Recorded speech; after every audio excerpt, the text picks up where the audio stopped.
Hello, everyone. I'd like to welcome you to another edition of From the Couch, where we talk about this year's NFL Draft, the 2020 Draft coming up soon. Excited to be here with JT again this week. Tonight, we're going to dive into the NFC West, a division that was dominated last year by the Niners and Seahawks, and we'll get to the Rams and Cardinals as well. So excited to hear about this. You have a great team like the Niners. What did they do in the offseason, JT, to improve their stock and maybe win a Super Bowl? I don't know how much this team improved as well as stayed the same. And it's okay to stay the same when you were just in the Super Bowl, which is what the 49ers did. Re-signed Jimmy Ward, good move, one of the better saves in the league. Re-signed Eric Armstead, had a breakout season after being a first-round pick for them a couple of years ago. They finally had a big year. They rewarded him. The only thing they lost was DeForest Buckner. They traded him to the Colts for the 13th overall pick in the draft, giving them another first-round pick, which is a good move for them. But they do lose their main run stopper on that defensive line. But when you draft as well as they did, those guys hit on the D-line, you just can't pay everyone. It's not realistic. So they had to let one guy go, but overall, good free agency, keeping guys in the same, and a really good roster still. Okay, so let's get to the draft for the Niners. Where do they go in this year's draft? They pick late in the first round. What do they do? Where are they headed? One of the most interesting things about the 49ers draft is, I'm going to read their picks. Because of the DeForest Buckner pick, they have the 13th overall pick. Then they have the 31st pick, their own pick. They do not pick again after that until 156. That is in the 5th round. Wow. They have 2 5ths and then some 6 and 7s, but no picks in the 2nd, 3rd, or 4th round. I believe that late first, the 31, is a very likely trade back spot to get some more mid-round picks. More picks. Okay. Yeah, Okay, gotcha. Okay, so let's go to 13 then. Yeah. So when they draft 13, where are they going? I think a number 1 wide receiver. Deebo Samuel came on really strong for them. And the trade for Emmanuel Sanders was a good move, but he is now a New Orleans Saint. They need to get a true number 1 wide receiver in there. And welcome to the great draft to do that. That is this amazing wide receiver class. They're going to get their pick. I don't think they'll have their pick at the first wide receiver off the board because I believe that'll be Oakland. But they're going to get one of the Jerry Jeudy, Alabama, Henry Ruggs, Alabama, or C.D. Lamb from Oklahoma. I think they should want Jerry Jeudy, who would be a great number 1 in Kyle Shanahan's offense with this amazing route running he has not had since another Alabama guy in Julio Jones. But Henry Ruggs in this Kyle Shanahan offense would be a lot of fun with that speed off the charts. So you think they go with one of the 2 Alabama receivers? I would guess, because I think C.D. Lamb is going to be a Raider.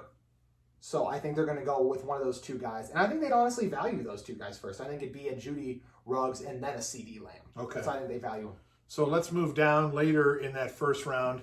You think they might trade back, but if they don't, where do they go with that pick? So if they stay, could use some upgrades at offensive guard, get a run stopper after losing Buckner, or go cornerback, upgrade the secondary outside of Richard Sherman, could use a number 2 cornerback. That's where I think they'll go, and they'll go with Trevon Diggs, brother of NFL star receiver Stephon Diggs, number 1 corner at Alabama last year. Really physical player. He really likes to get up on guys and press them, and really good man coverage.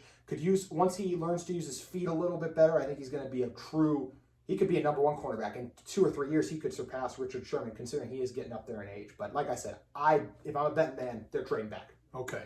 All right. That's enough on the Niners. Let's move north up the coast to the Seahawks, coming off an 11-win season and a trip to the playoffs. What did they do in the offseason to get better?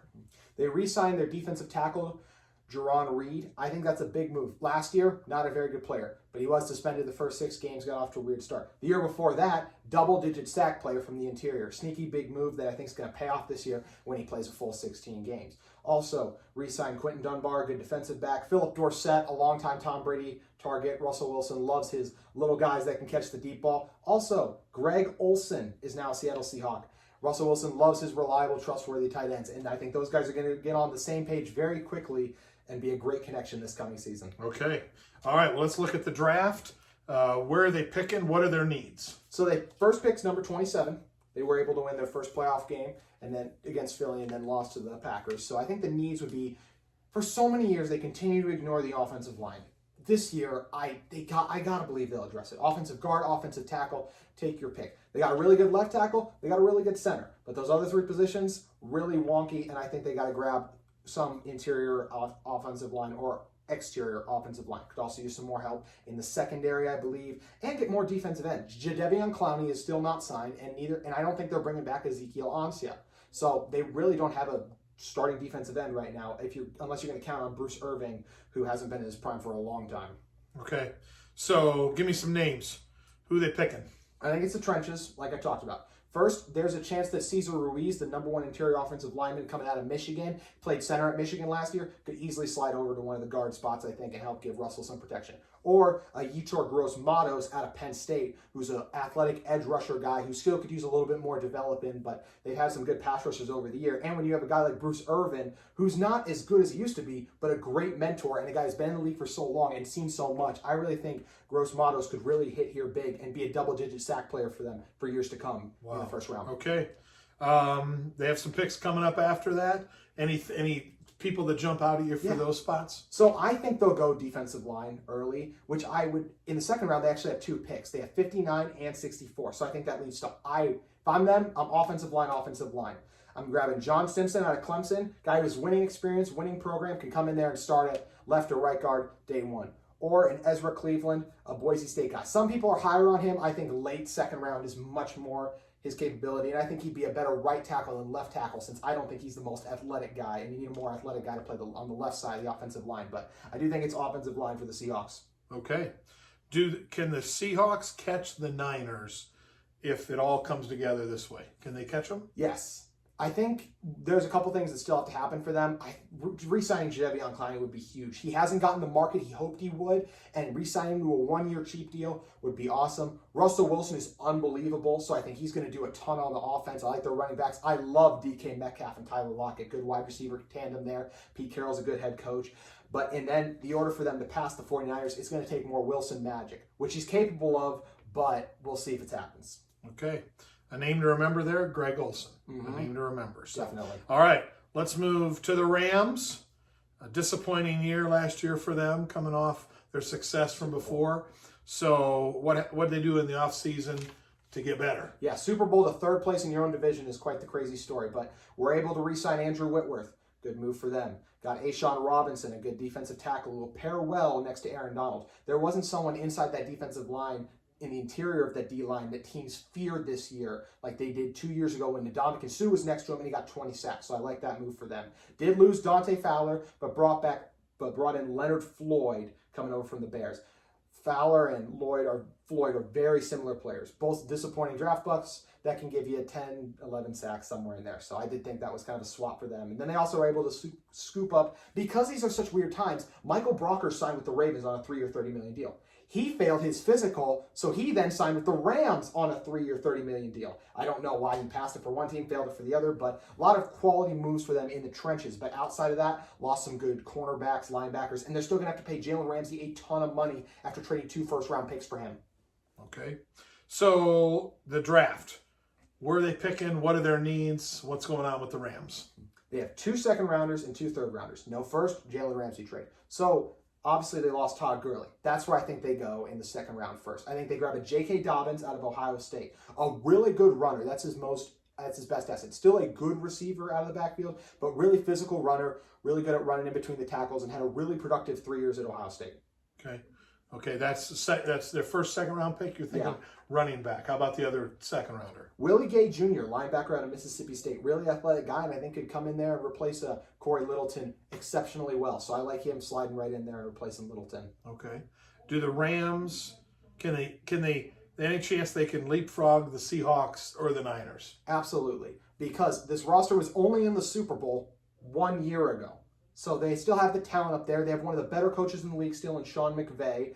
They just lost Brandon Cooks, but adding that extra second will help them out. They still got capable receivers, Cooper Kupp, Robert Woods, and they get after the quarterback. Like I said, Aaron Donald is still the best defensive player in the NFL, and they have other guys like Leonard Floyd's going to have to hit, but that's capable. Jalen Ramsey, they have big-time players. It's really going to hinge on Jared Goff's development, though, I think. We're coming into, 4th year, 5th year? I don't know, but he's got to become the guy. And for as much money as he makes, he can't be a one-read quarterback, which is what he is right now. So hopefully, offensive line's better this year, running game's better this year, and they're a better team. They'll have a shot, but not a great one. Okay. Let's move to the Cardinals. Active as always, trying to get better. Got a big top draft pick as well. So what were their off-season moves first? They committed highway robbery when they stole DeAndre Hopkins from the Houston Texans, who chose to pay Brandon Cooks. They chose to pay Brandon Cooks and David Johnson over giving DeAndre Hopkins a raise. An absolute ludicrous move, but focusing on this team, getting DeAndre Hopkins. Top 3 wide receiver in the NFL. Great move for them. Bring back Larry Fitzgerald, the legend. Marcus Gilbert, offensive tackle from the Steelers, coming back over. Jordan Phillips, the heaviest player ever with 10-plus sacks last year with the Buffalo Bills, bringing him in. I thought the Cardinals killed it this offseason. They were one of the winners, and they have great draft capital as well. So setting themselves up for success in a very loaded division. What are their draft needs? I would say offensive guard, offensive tackle, even though they did re-sign Marcus Gilbert. He missed every game last season. So if he gets hurt again, you want to have an insurance plan there. I think for them at number 8 overall, grabbing a Tristan Wirfs or a Jedrick Wills. Wirfs out of Iowa, Wills out of Alabama. Both those guys could play guard or tackle. The versatility would be key for them, I think, because they got their left tackle in DJ Humphries. And there's rumors they love Derek Brown, the defensive tackle. That's another need for them. Just more guys to help stuff the run. And more guys up front outside of Chandler Jones, who was just named to the all-decade team. But unfortunately, Brown out of Auburn, I don't think he's going to fall there. So I think they go offensive line. We don't know how much Cliff Kingsbury values offensive linemen, but there's such a need. You got to take it. Okay. After the pick at number 8, where do they go after that in the draft? I think at number 40 overall, you get a really good shot at a really good outside linebacker. Finally get someone across Chandler Jones. Brought Terrell Suggs in there last year. He's so old, obviously, isn't the guy long term. So having a Julian Okwara out of Notre Dame, I think he would pair well. He does okay. I think he didn't play in coverage a ton, but he was okay when asked to at Notre Dame, I saw. And he could be really good at getting after the passer. Needs to put on a little more muscle to be stronger in the run game, but go there. Or get more guys on the interior defensive line in a Ross Blacklock at a TCU defensive tackle. So I think upgrading in the trenches for the Cardinals will be key if they hope to compete in this star-studded division. Yep. So Cardinals 5 wins last year. What's their ceiling next year? Can they get to 500? Absolutely. Wow. I think they can get to double digits because the talent on this roster is impressive. When you look at the guys, DeAndre Hopkins, Patrick Peterson, Chandler Jones, and you bring back Kenyon Drake at running back as well. And, of course, Kyler Murray's development, Offensive Rookie of the Year, coming into the second year, not just his second year as a quarterback, but his head coach, Cliff Kingsbury's second year as an NFL head coach and play caller. I think they're going to continue to mold and work together, and the stars can still win you games in the NFL, and they have stars all over this roster. So I give them a chance. Are they going to win this division? Probably not. Could they get to 10 wins and shock everyone and be a wild card? Absolutely. Wow. Well, somebody's going to finish at the bottom of this division, and they won't be happy. So, well, that was the NFC West. Thank you for joining us on another edition of From the Couch. We'll see you next time. Have a great night. Whoa. That'll be good on tape.